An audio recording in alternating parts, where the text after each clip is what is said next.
हम लोग जो कहते हैं वो कर कर दिखाएंगे। अभी राहुल गांधी जी और खड़गे साहब आपके बीच बोलेंगे। मेरा आपसे हाथ जोड़ के निवेदन है, जिस एकजुटता का परिचय आप सब लोगों ने पहले दिया है, उसी ताकत के साथ हमें आगे बढ़ना है, चुनौती देनी है और आने वाले लोकसभा चुनाव में कांग्रेस और सहयोगी दलों को भारी बहुमत के साथ हाथ के निशान पर वोट डालकर हमें जिताना है। मैं एक बार पुनः राहुल गांधी जी का, खड़गे साहब का यहाँ बहुत बहुत स्वागत करता हूं। बहुत बहुत शुक्रिया। राम राम साहब। धन्यवाद। अब मैं राजस्थान प्रदेश कांग्रेस कमेटी के अध्यक्ष सम्मानीय गोविंद सिंह जी डोटासरा साहब से निवेदन करूंगा कि वे पधारें। हमारे राष्ट्रीय अध्यक्ष आदरणीय खड़गे साहब, हमारे सबके नेता आदरणीय राहुल गांधी जी, हमारे नेता प्रतिपक्ष टीकाराम जूली जी, सचिन पायलट जी, हमारे मध्य प्रदेश के प्रदेश अध्यक्ष जीतू पटवारी जी, हमारे नेता प्रतिपक्ष मध्य प्रदेश, हमारे प्रभारी रंधावा साहब, तमाम सम्मानित नेतागण, आप सबको सबका इस राजस्थान की बांगड़ की धरती के ऊपर बांसवाड़ा में हार्दिक स्वागत करते हैं, अभिनंदन करते हैं। और मैं आपको भी धन्यवाद देना चाहता हूं कि आप सब लोग हमारे महबूब नेताओं का स्वागत करने के लिए, अभिनंदन करने के लिए आए हैं। मैं ज्यादा लंबी चौड़ी बात नहीं करूंगा। जिस प्रकार से हमारे नेता राहुल गांधी जी पहले 4000 किलोमीटर यात्रा, हमारे देश में जो नफरत फैलाई जा रही है केंद्र की सरकार के द्वारा, उसको मोहब्बत की दुकान खोलने के लिए पूरे देश में निकले। और आज जिन 5 मुद्दों को लेकर के हमारे नेता राहुल गांधी जी भारत जोड़ो न्याय यात्रा निकाल रहे हैं। राहुल जी, ये बांसवाड़ा की वो धरती है जहां कांग्रेस के महान नेता जब आजादी की लड़ाई लड़ रहे थे, सीने पे गोलियां खा रहे थे, वहां पर ये हमारे आदिवासी भी इस स्वतंत्रता की लड़ाई लड़ करके अपने सीने पे गोलियां खा रहे थे।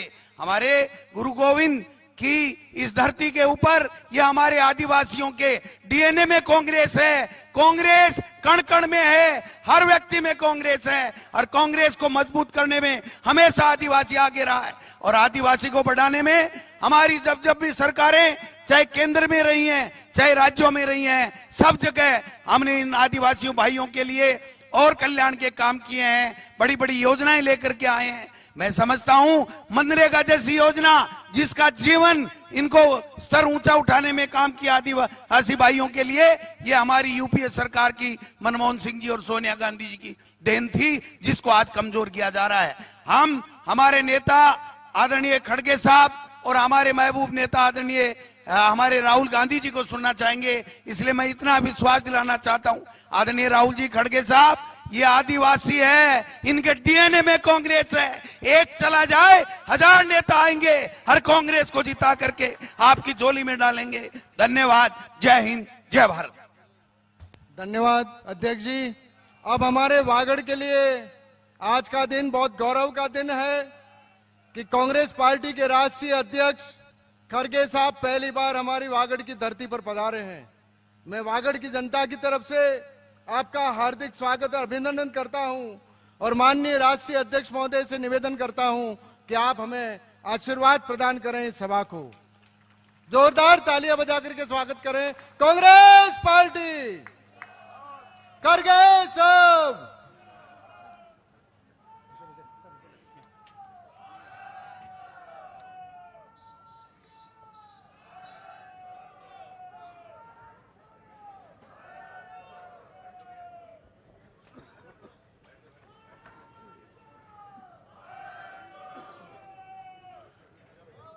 भाइयों, इस विशाल सभा आपने जो आयोजित किया है, इसमें जो बांसवाड़ी के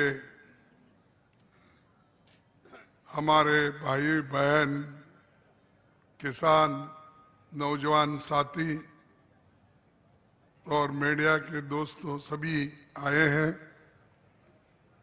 इसलिए कि राहुल जी का एक बहुत बड़ा प्रोग्राम इस देश में हो रहा है। तो इस मंच पर आज बैठे हुए युवा नेता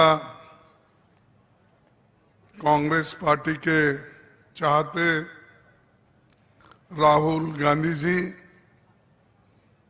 सुखेंद्र रंधवा जी, गोविंद सिंह डोटासरा जी, टीकाराम जूले जी, सचिन पायलट जी, जीतू पटवारी जी, उमंग सिंगार जी, सीनियर नेता दिग्विजय सिंह जी, कमलेश्वर पटेल जी, सीनियर नेता सीपी जोशी जी, गिरिजा व्यास जी, रघुवीर मीना जी, अर्जुन भामनिया जी, ताराचंद बागोड़ा जी, हेमंत कटेर जी, एआईसीसी के सभी जो नेतागण हैं मंच पे बैठे हैं, पीसीसी के ऑफिस बेयरर्स, यहाँ के शासकगण और सारे लीडर्स जो यहाँ पर पधारे हुए हैं। मुझे खुशी होती है कि इस विशाल जनसभा में मैं खासकर अपने आदिवासी भाई बहनों का दिल से स्वागत करता हूं और उसी के साथ जो हमारे कांग्रेस के कार्यकर्ता हैं, उन्होंने जो दिल से जोर लगाकर इस राहुल गांधी जी के प्रोग्राम को यशस्वी बनाने के लिए आप जो यहाँ पधारे हैं, आपको भी फिर एक बार मैं स्वागत करता हूं। और मीडिया के मेरे दोस्त जो हमारे साथ हमेशा हर मीटिंग में जुड़ते हैं, लेकिन कभी कभी हमारे तरफ ख्याल नहीं देते, क्या कारण है इसका मुझे भी मालूम नहीं होता। तो भी मैं यही कहूंगा कि जितने भी यहाँ पर मीडिया के दोस्त लोग आए हैं वो हमारे हैं, लेकिन वो मालिक लोग इनको सुधरने नहीं देते, इसीलिए वो हमको मुश्किल में डाल देते हैं। और कहीं कहीं इतनी भारी सभाएं होती है, उसका बहुत से छोटा सा एडवर्टाइजमेंट हमको मिलता है, लेकिन सबसे ज्यादा एडवर्टाइजमेंट जब टीवी खोलते ही आप किसका फोटो देखेंगे, किसका चेहरा देखेंगे? गारंटी, मोदी की गारंटी। ऐसा स्विच ऑफ करो, स्विच ऑन करो, वही दिखेंगे। क्यों? कि पैसा बहुत है एडवर्टाइजमेंट के लिए, और वो लोग आज बहुत प्रचार कर ले रहे हैं। लेकिन भाइयों, जब कभी भी कांग्रेस पार्टी हुकूमत में आई है, तब हमेशा गरीबों का ख्याल रख के काम करते हुए आई है। आप हमारे नेता इंदिरा गांधी जी से लेकर आप देखिए, उससे पहले तो पंडित जवाहरलाल नेहरू जी इस देश को बनाए, सबके लिए उन्होंने बाबा साहब अंबेडकर के नेतृत्व में संविधान बनाया, और आज उस संविधान से ही आप सब लोगों को जो सहूलत मिल रही है, वो बाबा साहब अंबेडकर और पंडित जवाहरलाल नेहरू जी के आशीर्वाद से मिल रहा है। और हमको ये कहते हैं कि गरीबों के लिए हम बहुत कुछ किए हैं, कांग्रेस ने क्या किया? सुबह शाम एक ही बात कहते हैं, वो परिवारवाद, परिवारवाद। अरे भाई, कितने बार बोलेंगे? एक बार, दो बार, तीन बार? सुबह से शाम तक हर मीटिंग में वही। अरे आप क्या काम किए वो बताओ। हम जो काम किए हैं, नेहरू जी क्या काम किए, क्या किए हैं, इंदिरा जी क्या किए हैं, लाल बहादुर शास्त्री जी क्या किए हैं, राजीव गांधी जी क्या किए, हम बोलते हैं। लेकिन तुम्हारा काम बोलिए।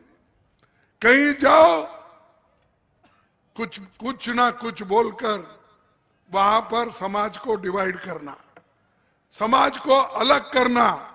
और इन्हों जब निकल के आते हैं तो बीजेपी के एमएलए एमपीज वो अत्याचार, आदिवासियों के ऊपर अत्याचार करते हैं, शेड्यूल कास्ट के ऊपर अत्याचार करते हैं, पिछड़े हुए जो गरीब लोग हैं उनके ऊपर अत्याचार करते हैं। क्या इसीलिए लोगों ने आपको इस देश के गद्दी पे बिठाया?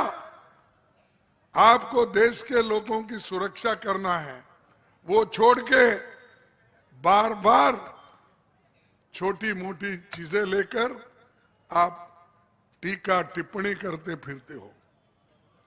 भाइयों, और एक मैं आपसे कहना चाहता हूं, ये जो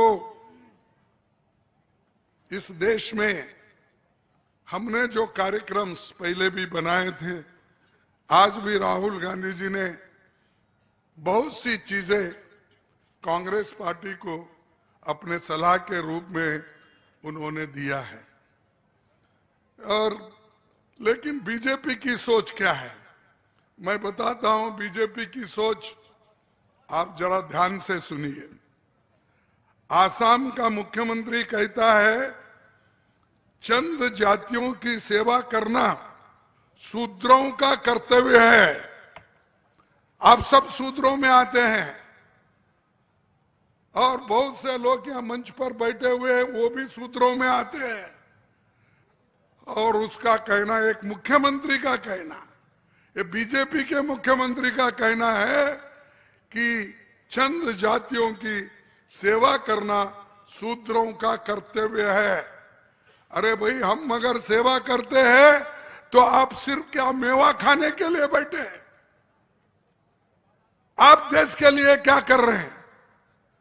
ये लोग तो श्रमिक हैं, शूद्र वर्ग पूरा श्रमिक है, लेकिन आप बैठे जगह खाते बैठे हो। राम नाम जपना, पराया माल अपना।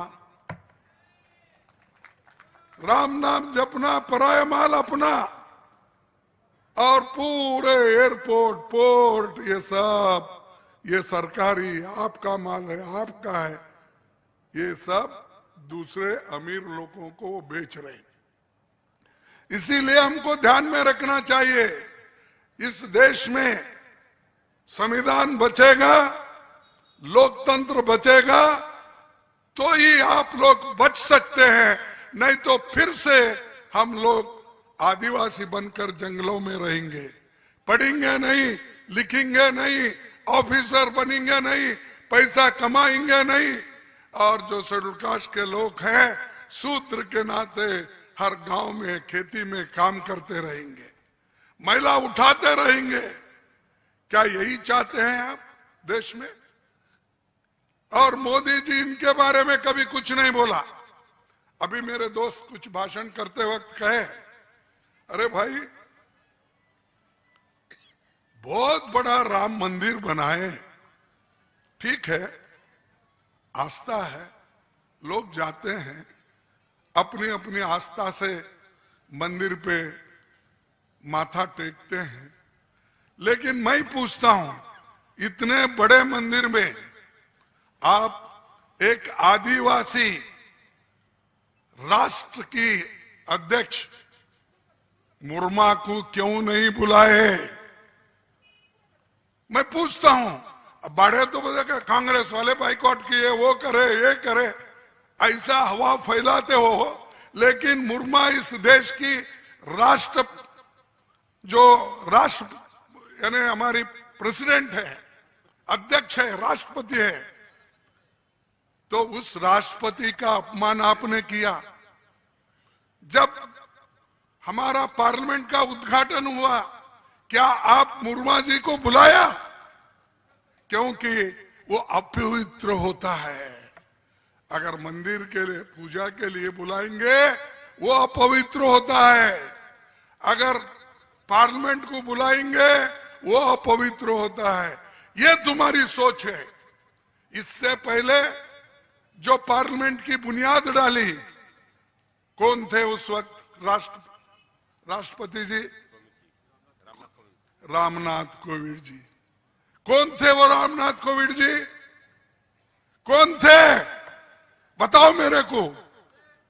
वो एक शेड्यूल कास्ट का नेता था, उसको भी उसमें उन्होंने आने नहीं दिए। और आप बात बड़े बड़े करते हैं, हमने वो किया। अरे पहले तो लोगों को आपके साथ लो, शूद्रों को आपके साथ लो, गरीबों को आपके साथ लो, किसानों को आपके साथ लो, युवाओं को आपके साथ लो, महिलाओं को आपके साथ लो। उनको तो साथ नहीं लेते, लेकिन टीका करते, घर घर फिरते हो, दिन में 3-3 मीटिंग करते हैं। काय के लिए भाई? काय के लिए? मेरा पूरा हिंदुस्तान मेरा परिवार है बोल रहे। ठीक है भाई, आपका परिवार, लेकिन पूरे हिंदुस्तान के लोगों की भलाई के बारे में सोचना ना। लेकिन आप हमेशा सोचते हैं आरएसएस के लिए क्या करना, बीजेपी के नेताओं के लिए क्या करना, यही तुम्हारा विचार है। लेकिन जनता अब होशियार हो गई, और मैं ये कहना चाहता हूं कि हर जगह गरीबों पर अत्याचार हो रहे। और आज राजस्थान रहो, दूसरे जगह रहो, ये अत्याचार बीजेपी के लोग, नेता लोग इतना करते हैं कि यहां तक कि आदिवासी के एक बच्चे के मुंह में बच्चों के मुंह में यूरिन करते हैं, पेशाब करते हैं। उसके लिए कौन सी शिक्षा आपने दी? मध्य प्रदेश के चीफ मिनिस्टर के स्टेट में पहले हुआ था शिवराज चौहान। अब वो पाप बेचारा परेशान है, क्योंकि उसको जगह नहीं मिली। वो भटकते भटकते मेरे कॉन्स्टिट्यूंसी आया था गुलबर्गे में, तो वहां भी कुछ कुछ बोला। मैं वो बोलना नहीं चाहता हूं। और ये सब मैंने जो किया हूं, ऐसा जो मोदी जी बोल रहे, ये सब वोटों के लिए किया, लोगों के भलाई के लिए उन्होंने कुछ नहीं किया, करना भी नहीं चाहता। सिर्फ वो हमेशा लोगों के खिलाफ बोलते जाता, समाज में जो भागीदारी डिवीजन करने की बात करता है। तो इसीलिए हमको उससे बचना है, उससे बचना है। और आपके जो कानून है, जैसा कि कानून, भूमि अधिग्रहण का कानून, वनाधिकार का कानून और पैसा का कानून, ये सब कानून को बचाना है तो कांग्रेस पार्टी को फिर से लाना है।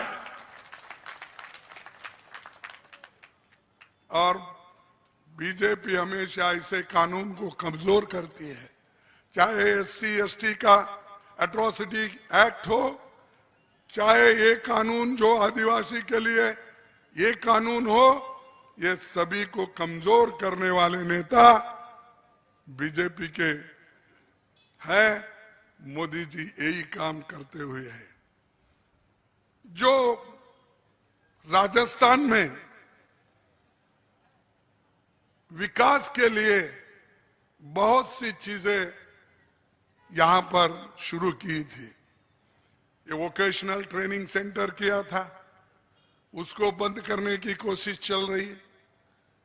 और जो यहां पर 25 लाख रुपए लोगों के औषधोपचार, बीमारी दुरुस्त करने के लिए 25 लाख रुपए कांग्रेस पार्टी देती थी।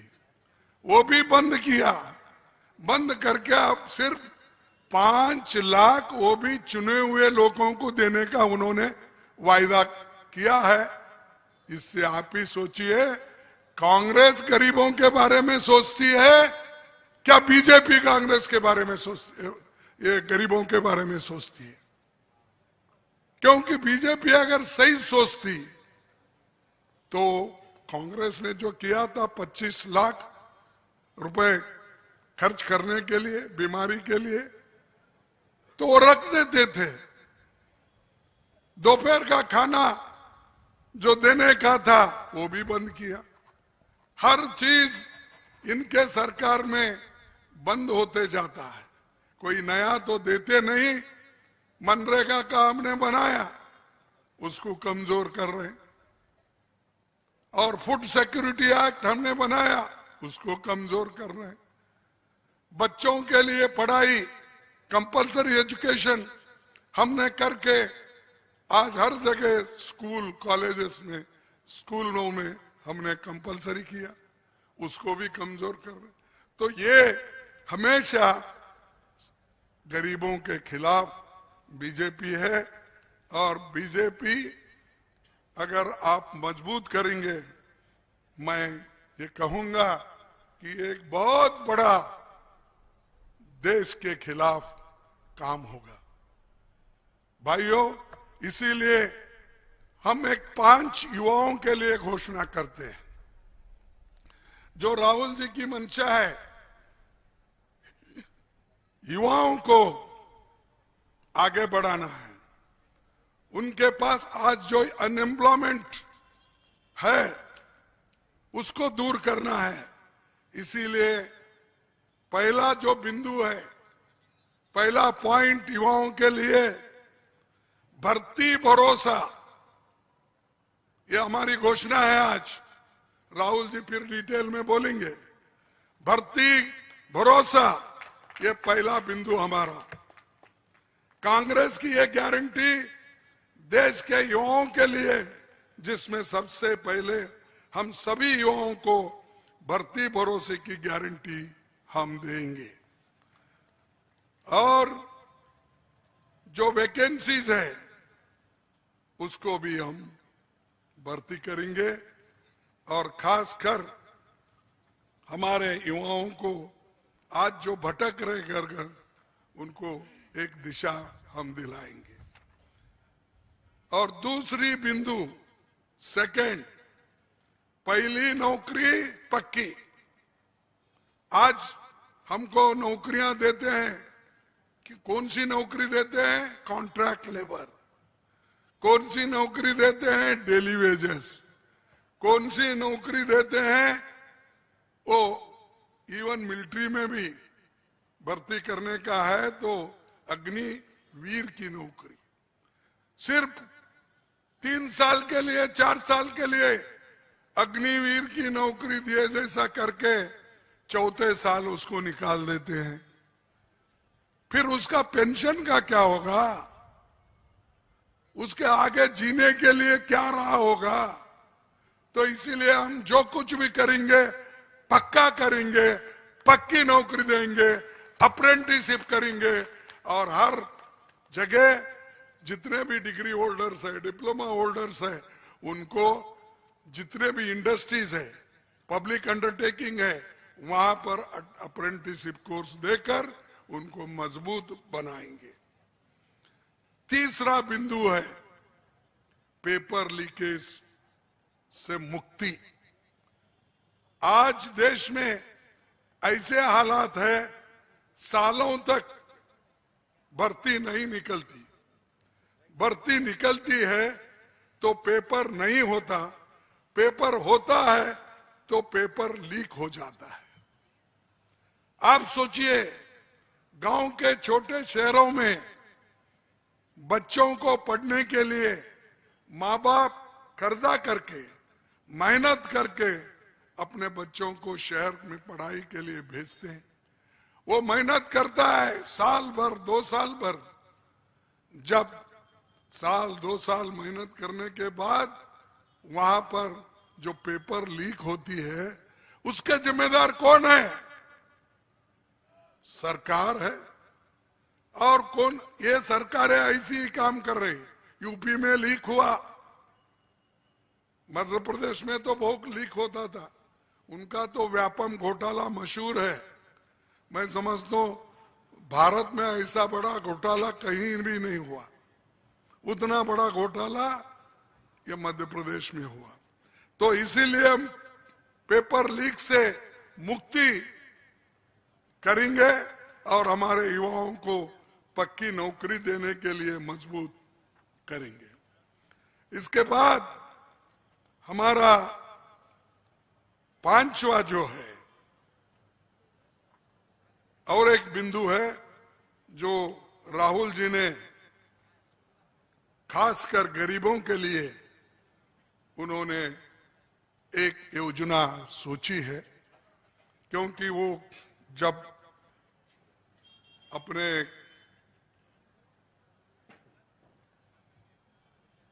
तमिलनाडु से निकलकर जो कश्मीर तक उनका दौरा था, उसमें बहुत से लोगों से उन्हें मिले, गरीबों से, मैकेनिक, ड्राइवर, ये जर्नलिस्ट, डॉक्टर्स, सबसे मिलने के बाद उन्होंने सोचा कि ये जो ट्रक ड्राइवर्स है, मैकेनिक्स है, कारपेंटर्स है, डिलीवरी बॉयज है, टैक्सी ड्राइवर्स है, इनके समेत इन लोगों को इनकी आमदनी बढ़ना, उनको आर्थिक न्याय मिलना, इसके लिए उन्होंने कोशिश करेंगे। और ये हमारा चौथा बिंदु है, गिग इकोनॉमी में सामाजिक सुरक्षा देना, ये अपना फैसला है। राहुल जी ने दुख और दर्द साझा किया, उनकी परेशानियां सुनी, जाना कि वो अपने गांव से मीलों दूर शहरों में किन मुश्किल परिस्थिति में काम कर रहे हैं, उन्हें क्या क्या दिक्कतें, उनका वेतन कितना, और सभी बातें उन्होंने सुनी है। और खास करके राजस्थान सरकार इन सभी लोगों की भलाई के लिए सामाजिक सुरक्षा का कानून लाई थी। जो कानून अच्छे हम लाते हैं ये बीजेपी को पसंद नहीं पड़ते, तो इसीलिए वो क्या करते हैं, लोगों को उचकाते हैं। और हम काम करके हारे, ये बड़ा हमको अजब लग रहा है। लोग बगैर काम करे जीतते हैं, लेकिन यह काम करके हारे, इसकी क्या वजह है? क्या हमारी गलती है? क्या को इतने काम हमने किए, इतने सहूलतें दिए, इतने हॉस्पिटल्स में लोगों को जाने के लिए मदद की, तो यहां पर भी हमको थोड़ा नुकसान हुआ, लेकिन आपको आगे बढ़ना है। और दूसरा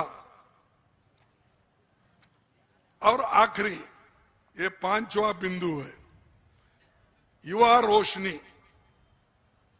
तो युवा रोशनी के तहत 5,000 करोड़ की राशि के एक फंड बनाया जाएगा, और वो फंड हर डिस्ट्रिक्ट में दिया जाएगा। अगर हो सकता है तो इसको और भी बढ़ा सकते हैं हम आगे, क्योंकि युवाओं के लिए एक दिशा दिखाना है, एक रोशनी देना है, तो एक काम भी हम करने के लिए तैयार है।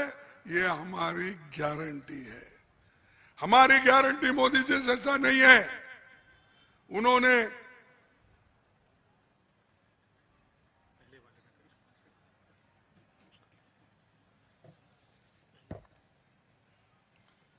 ये तो हमारी गारंटी तो पक्की गारंटी होती है, मोदी जी के जैसा गारंटी नहीं है।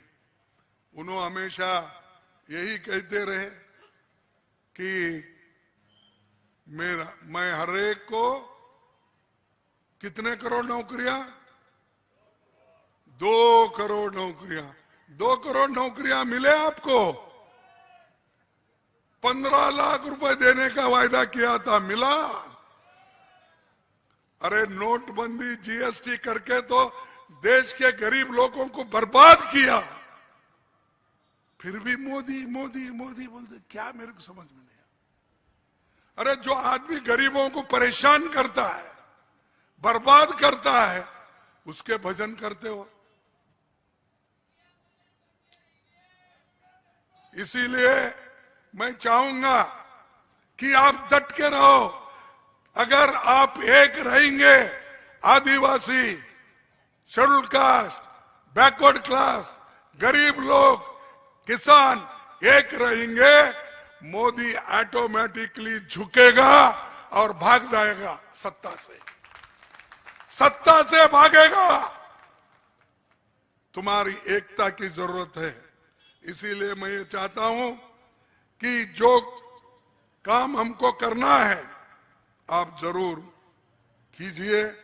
और उसके बाद में मैं पहले भी कुछ बातें कही थी और वो सभी बातें हमने दूसरे मीटिंग में कही थी कि एमएसपी हम लीगल गारंटी देंगे, जातिगत जनगणना करवाएंगे, क्योंकि ये जातिगत जनगणना अगर हम करेंगे तो आदिवासियों की हालत क्या है, जमीन कितनी है उनके पास, पैसा कितना है, एजुकेशन कितना हुआ है, और चाहे वो बच्चे हो, बड़े हो, बूढ़े हो, औरतें हो, उनकी हालत क्या है, ये सब कुछ मालूम होगा।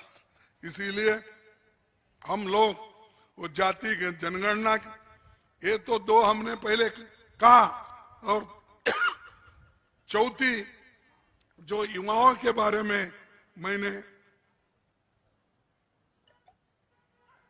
युवाओं के बारे में अभी बताया, जैसा कि राहुल गांधी जी का एक मार्गदर्शन में वो हमने तैयार किया है और वो आपके सामने हमने रखा है ऑलरेडी। और काम नहीं है, जॉब नहीं है, ऐसा नहीं है, बहुत से नौकरियां हैं सरकार में, एडेड इंस्टीट्यूशन में, पुलिस में, मिलिट्री में, सरकारी नौकरी में, रेलवेज में, नजदीक 30 लाख नौकरियां हैं। 10 लाख तो सरकारी अफसरों के इसके हैं, सरकार में काम करने वालों का। दूसरे जो पब्लिक सेक्टर्स है, बड़े बड़े कारखाने हैं और जो सेमी गवर्नमेंट्स हैं, उनमें सब मिला के 30 लाख नौकरियां हैं। मोदी जी, आपको भर्ती करने का वक्त क्यों नहीं मिल रहा है? आपको समुद्र में डूबने को वक्त मिलता है, आपको हर जगह जाके दर्शन लेने को समय मिलता है, लेकिन जो जनता जनार्दन है, जनता को हम जनार्दन कहते हैं, भगवान कहते हैं, उनके दर्शन के लिए तुम तैयार नहीं है। तो ये मोदी जी की हमेशा रवैया रही, लेकिन हमको अब होशियार बनना चाहिए और एक होकर हम इस चुनाव में अगर लड़ेंगे तो मैं कहूंगा सबसे हमको उम्मीद है इस बार हो सकता है हम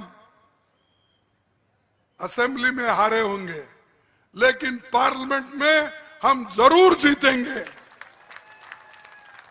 और पूरी ताकत के साथ हम जीतेंगे। और मोदी जी को बताएंगे, अरे भाई सिर्फ कुछ बोलने से, कुछ कहने से नहीं होता, काम करने से होता, ये हम दिखाएंगे। तो आखिरी में एक ही मैं शायरी बोल के अपने बात को खत्म करता हूं। न मस्जिद को जानते हैं, न मस्जिद को जानते हैं, न शिवालयों को जानते हैं, न मस्जिद को जानते हैं, न सिवालों को जानते हैं। जो भूखे पेट होते हैं वो सिर्फ निवालों को जानते हैं। जो भूखे पेट होते हैं वो सिर्फ निवालों को जानते हैं। मेरा यही अंदाज जमाने को खलता है। मेरा यही अंदाज जमाने को खलता है कि मेरा चिराग हवा के खिलाफ क्यों जलता है। कि मेरी यही चिराग हवा के खिलाफ क्यों जलता है। मैं अमन पसंद हूं। जैसा कि राहुल जी हमेशा हर भाषण में कहते हैं, मोहब्बत की दुकान लगाओ। मोहब्बत की दुकान लगा के लोगों को प्यार बांटो। तो यहां वो नहीं है बीजेपी में।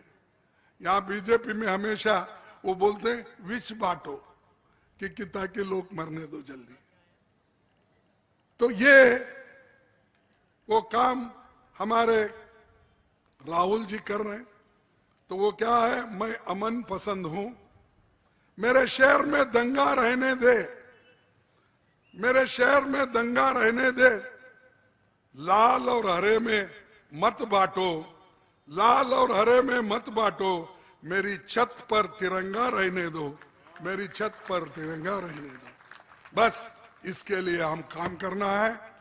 और आप सभी लोग हमारे राहुल जी के ये जो भारत जोड़ो न्याय यात्रा को सपोर्ट कर रहे हैं, आगे भी सभी लोग कर रहे हैं, उन सबको धन्यवाद देते हुए मेरे 4 शब्द को खत्म करता हूं। जय हिंद। जय हिंद। अरे जोर से बोलो भाई। मैं इतना चिल्ला चिल्ला के भाषण किया, लेकिन आप वो बोल रहे हैं। जय हिंद। जय हिंद। जय कांग्रेस। जय कांग्रेस। जय कांग्रेस। नमस्कार सबको। अब मैं चाहूंगा हमारे महबूब नेता आदरणीय राहुल गांधी जी आए और हम तालियों के गड़गड़ाहट के साथ हमारे योद्धा आदरणीय राहुल गांधी जी का स्वागत करेंगे। आदरणीय राहुल गांधी जी।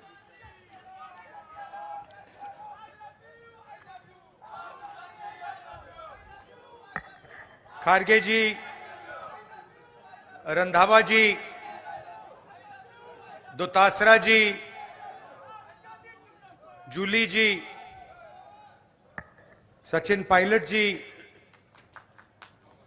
जीतू पटवारी जी, उमंग सिंघार जी, दिग्विजय सिंह जी, कमलेश्वर पटेल जी, सीपी जोशी जी, गिरजा व्यास जी, रघुबीर मीना जी, अर्जुन बमानिया जी, ताराचंद भगोरा जी, स्टेज पे वरिष्ठ नेता, हमारे कार्यकर्ता भाइयों और बहनों, प्रेस के हमारे मित्रों, आप सबका यहां बहुत बहुत स्वागत, नमस्कार। थोड़ा प्रोग्राम लेट चल रहा है, आपको यहां थोड़ा ठहरना पड़ा, इसके लिए मैं आपसे माफी मांगता हूं। 1 साल पहले कन्याकुमारी से कश्मीर तक हम भारत जोड़ो यात्रा पे चले। राजस्थान से निकले, 4000 किलोमीटर समुद्र से हिमालय तक चले और रास्ते में हजारों लोगों से मेरी डायरेक्ट बातचीत हुई। युवाओं से, बुजुर्गों से, किसानों से,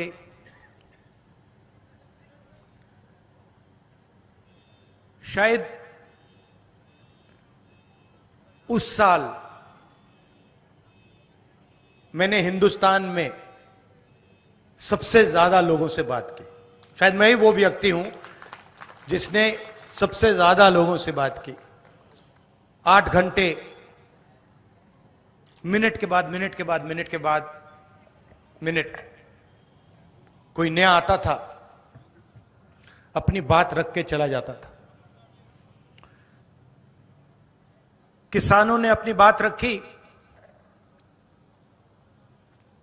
और हमने अपने मैनिफेस्टो में उनके लिए एक क्रांतिकारी काम किया है। पहली बार हिंदुस्तान में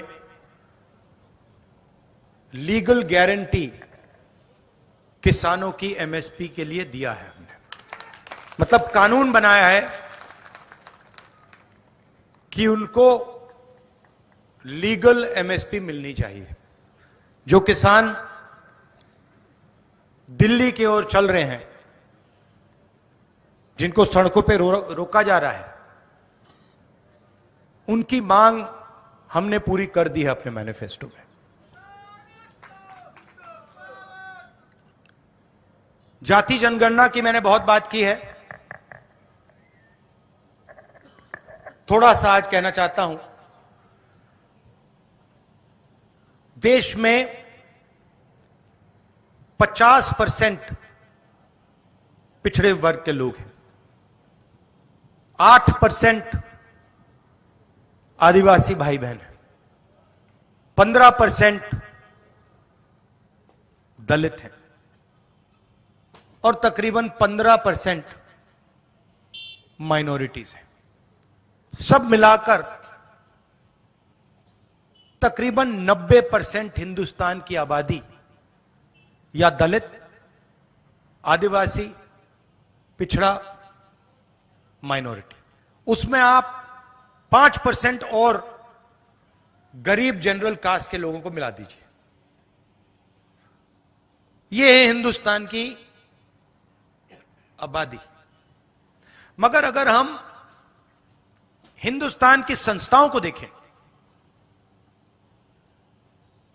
हिंदुस्तान के बजट को देखें, हिंदुस्तान के धन को देखें, तो इन लोगों की भागीदारी नहीं है, कहीं भी नहीं है। मैं आपसे पूछता हूं, आदिवासी वर्ग हैं आप,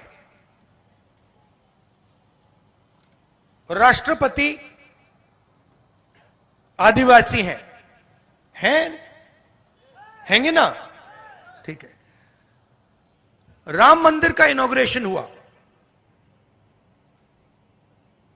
आपको टीवी पे उनका चेहरा दिखा? क्यों नहीं? ये फिर से बोलो, क्यों नहीं? क्योंकि वो आदिवासी हैं, हिंदुस्तान की राष्ट्रपति हैं, मगर उनको सीधा मैसेज दिया गया कि राम मंदिर के इनॉग्रेशन में आप राष्ट्रपति हो, कुछ भी हो, आप आदिवासी हैं, आप अंदर नहीं आ सकती हैं। सोच वहां से शुरू होती है। आपने टीवी देखा, राम मंदिर के इनॉग्रेशन में आपने किसी गरीब को देखा? किसान, मजदूर ना था? कौन था? अंबानी था, अदानी था, बॉलीवुड की पूरी लाइनअप थी, सारे के सारे थे, उद्योगपति, अरबपति थे। मगर राम मंदिर के इनॉग्रेशन में एक गरीब नहीं था, एक किसान नहीं था, एक बेरोजगार युवा नहीं था, एक विकलांग नहीं था, कोई नहीं था। दो हिंदुस्तान बने हुए हैं, एक 5% वाला और दूसरा बाकी लोगों का। और किसी भी एरिया में आप देखो, कहीं भी देखो,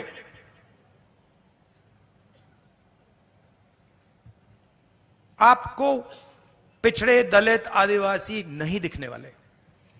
हिंदुस्तान की सबसे बड़ी 200 कंपनियों की लिस्ट निकालो, उनके मालिकों के नाम पढ़ो, एक आदिवासी नहीं मिलेगा आपको।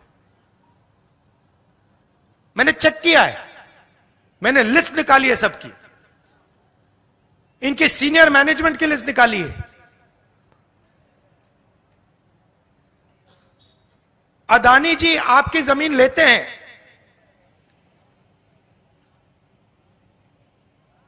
आपका जल छीनते हैं, जंगल छीनते हैं, मगर उनकी कंपनी में सीनियर लेवल पे आपको एक आदिवासी नहीं मिलेगा, एक दलित नहीं मिलेगा, एक पिछड़ा नहीं मिलेगा, और हिंदुस्तान की सबसे बड़ी 200 कंपनियों में नहीं मिलेगा। मीडिया में देखो, खारगे जी कह रहे हैं सिर्फ नरेंद्र मोदी दिखते हैं। कारण है,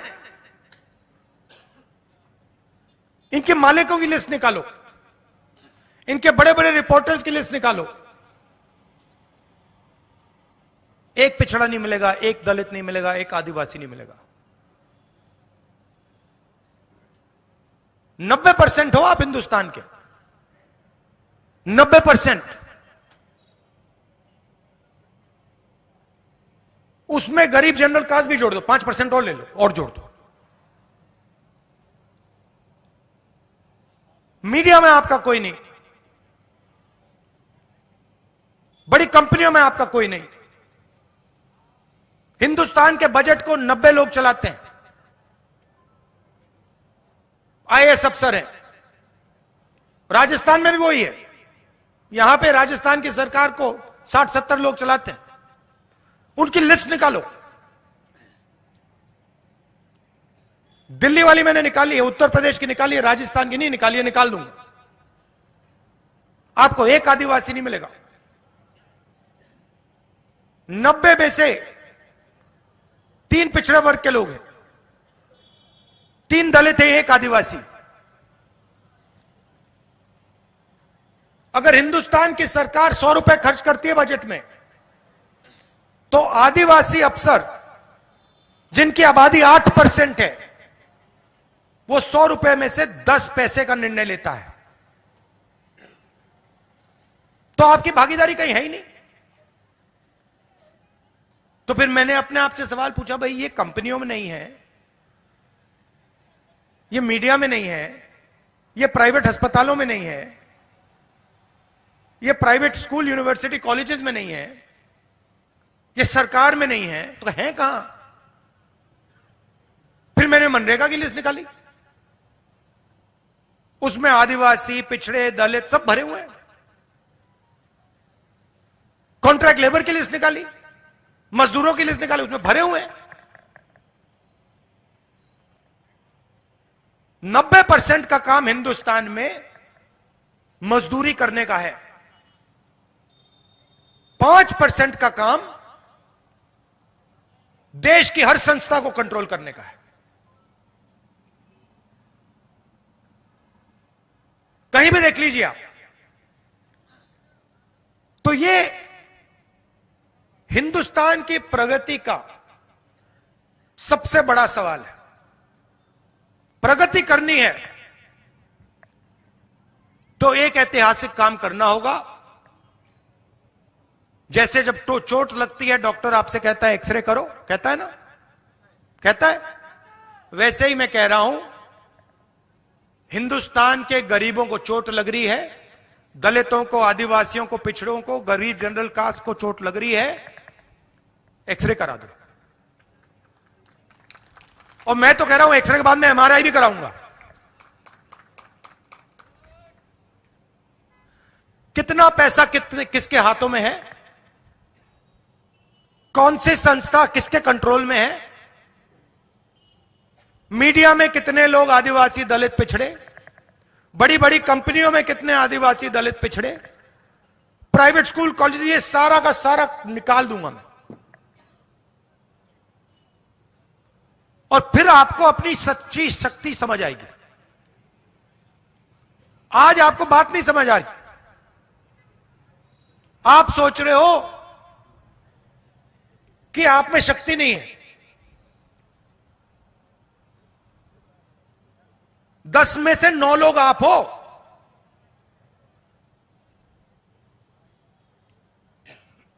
और आपके सब रास्ते बंद कर दिए।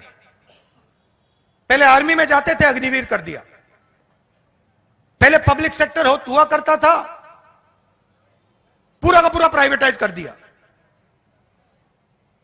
पहले पब्लिक सरकारी कॉलेजेस, सरकारी स्कूल होते थे, अच्छे चलते थे, पूरे के पूरे बंद कर दिए। पहले सरकारी अस्पताल होते थे, बंद कर दिए प्राइवेट।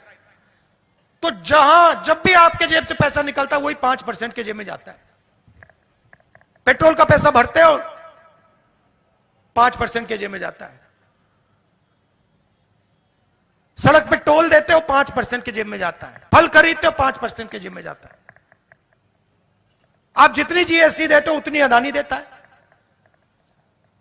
आप टी शर्ट खरीदो, 200 रुपए की टी शर्ट खरीदो, 300 रुपए की टी शर्ट खरीदो, वो खरीदे, जितनी आप देते हो उतनी वो देता है। आप मजदूरी करते हो, वो प्राइवेट हवाई जहाज में उड़ता है, टैक्स एक जितना। तो जाति जनगणना से ये सब साफ हो जाएगा। देश को पता लग जाएगा, 90% को समझ आ जाएगी बात, भैया कैसे हमें इस देश में ठगा जा रहा है।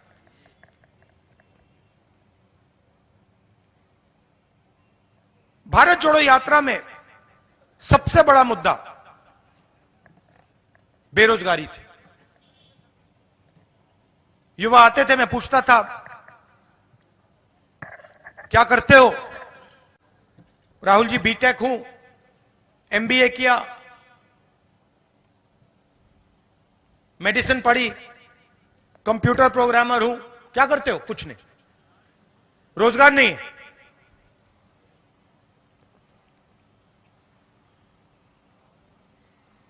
दिल्ली रेलवे स्टेशन में एक युवक कुली का काम कर रहा था, मेरे पास आता है, राहुल जी मैं तो इंजीनियर हूं, सिविल इंजीनियरिंग की है मैंने, 5-10 लाख रुपए मैंने प्राइवेट इंस्टीट्यूशन को दिए, अब मैं कुली का काम कर रहा हूं। नरेंद्र मोदी जी कहते हैं पकोड़े बेचो। और सबसे जरूरी मुद्दा है देश के सामने। तो आज मैं आपको यह बताना चाहता हूं कि हिंदुस्तान के युवाओं के लिए, आदिवासी युवाओं के लिए, पिछड़े वर्ग, दलित, गरीब, जनरल कास्ट के युवाओं के लिए कांग्रेस पार्टी क्या करने जा रही है। सबसे पहला कदम हमने गिनती की है, हिंदुस्तान में 30 लाख सरकारी वैकेंसीज हैं। 30 लाख। मोदी जी इनको भरवाते नहीं है, बीजेपी इनको भरती नहीं है। सरकार में आने के एकदम बाद हमारा पहला काम होगा कि 90% को 30 लाख सरकारी नौकरियां हम दे देंगे।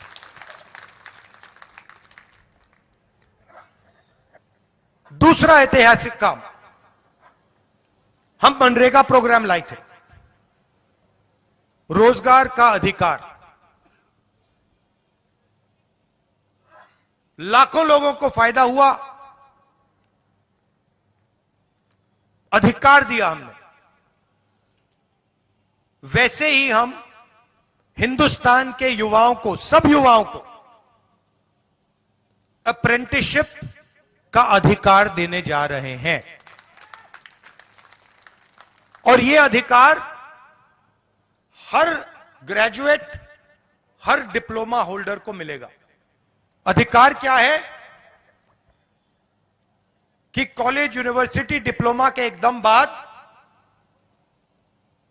1 साल के लिए हर ग्रेजुएट को प्राइवेट कंपनी में, सरकारी ऑफिस में 1 साल की अप्रेंटिसशिप दी जाएगी और 1 लाख रुपए उसे 1 साल में दिया जाएगा। और यह हर ग्रेजुएट के लिए किया जा रहा है। ये जो लाखों लोग कह रहे हैं कि हम बेरोजगार हैं, कॉलेज के एकदम बाद अगले दिन इनको अप्रेंटिसशिप मिल जाएगी और ये अधिकार होगा। ये ऐसे नहीं होगा कि भैया हमें देना है तो देंगे, नहीं देना तो नहीं देंगे। ये मनरेगा जैसा अधिकार होगा, कानूनी अधिकार अप्रेंटिसशिप का आपको दे रहे हैं। इससे देश में करोड़ों युवाओं को फायदा होगा, ट्रेनिंग मिलेगी और पहला साल का, एक प्रकार से पहले साल का रोजगार मिलेगा। भारत जोड़ो यात्रा में बहुत सारे युवा आए, कहते हैं राहुल जी हमने एग्जाम की तैयारी की, हम गरीब हैं, 3-4 महीने हमने मतलब रात दिन कर दिए, एक कर दिए। एग्जाम के दिन पता लगता है 5% वालों के टेलीफोन पे पेपर लीक। हम ईमानदारी से काम करते हैं और जिनके पास धन है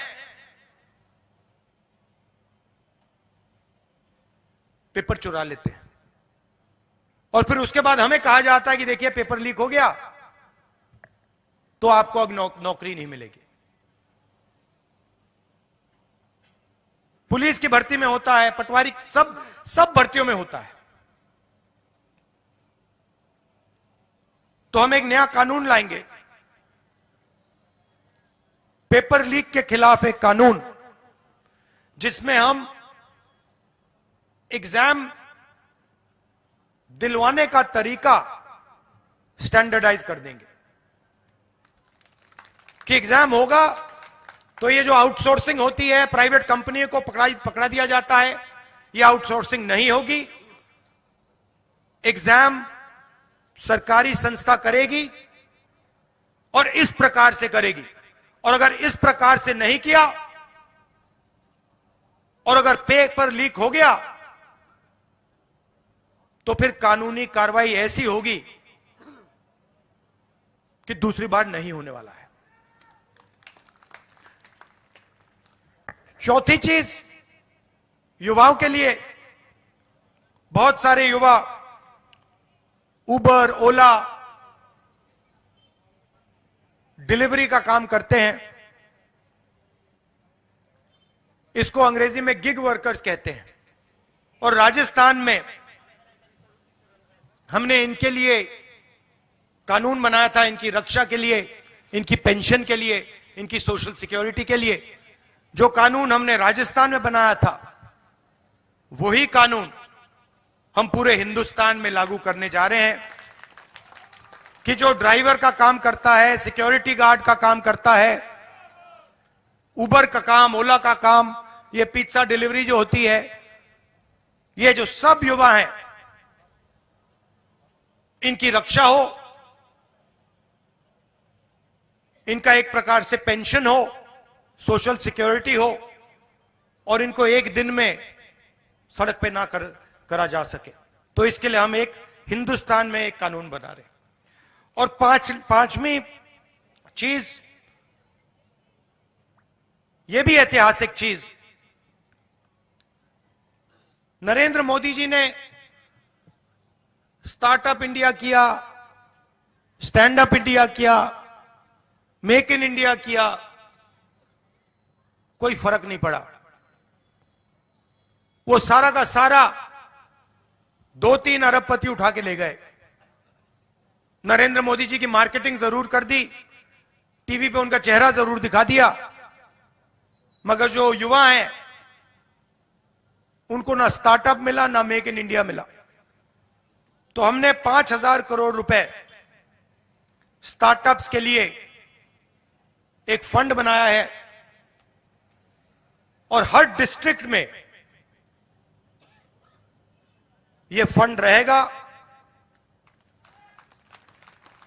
10 करोड़ रुपए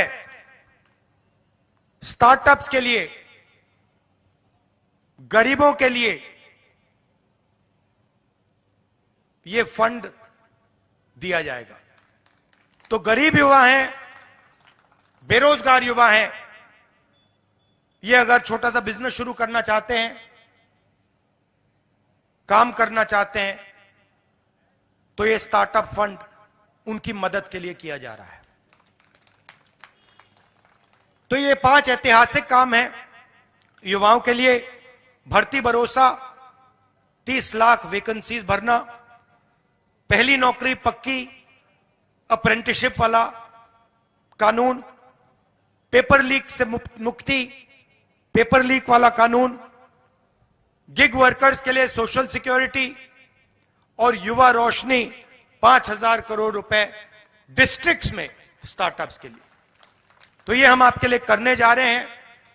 अंत में आपसे कहना चाहता हूं कि आपकी आदिवासियों की जल, जंगल और जमीन की लड़ाई हमारी लड़ाई है।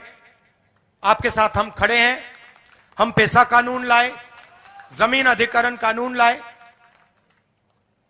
और जो भी हम आपके लिए कर सकेंगे, शिक्षा के लिए, स्वास्थ्य के लिए, जल, जमीन, जंगल के लिए, हम आपके लिए करेंगे, दिल से करेंगे। बहुत बहुत धन्यवाद। जय हिंद। धन्यवाद सर। अब मैं जिला कांग्रेस कमेटी के अध्यक्ष रमेश पंड्या जी से निवेदन करूंगा कि वो आभार व्यक्त करें। अखिल भारतीय कांग्रेस कमेटी के माननीय अध्यक्ष जी, सम्माननीय राहुल गांधी जी, मंचासीन हमारे प्रदेश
उत्साहित है, प्रेरित है और ये वादा करते हैं कि आने वाले समय में आपके सपनों के भारत में वागड़ का क्षेत्र सहभागी होगा।